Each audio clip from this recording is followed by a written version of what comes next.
સુરેન્દ્રનગરમાં જનહિતલક્ષી વિકાસ રથ ચોટીલા તાલુકાના ઢોકળવા, ઝીંઝુડા, મઘરીગડા ગામ ખાતે પહોંચ્યો હતો। વિકાસ રથના માધ્યમથી ગ્રામજનોને કૃષિ અને પશુપાલન યોજનાઓ, શિક્ષણ અને આરોગ્યની સુવિધાઓ, રોજગારલક્ષી સરકારી તાલીમો, ડિજિટલ સેવાઓ તથા ગરીબ કલ્યાણ મેળા અંતર્ગતની યોજનાઓ વિશે વિસ્તૃત માહિતી પૂરી પાડવામાં આવી રહી છે।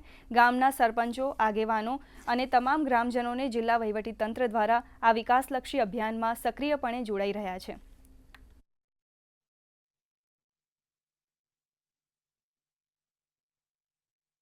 તારીખ 7 ઓક્ટોબરે લીંબડી તાલુકાના ભલગામડા ગામથી આ વિકાસ રથે શરૂઆત કરી છે અને લીંબડી, ચૂડા અને સાયલા ગામોમાં, સાયલા તાલુકાના વિવિધ ગામોમાં આ રથ ફર્યો છે અને લોકોએ બહોળો પ્રતિસાદ આપી અને આ રથને આવકાર્યો છે અને જે કોઈ પણ યોજનાઓ હેઠળ કામો થયા છે એમના તાલુકામાં, એમના ગામોમાં એ કામોનું લોકાર્પણ, ખાતમુહૂર્ત જેવા વિવિધ કાર્યો આ રથની હાજરીમાં સંપન્ન થયા છે।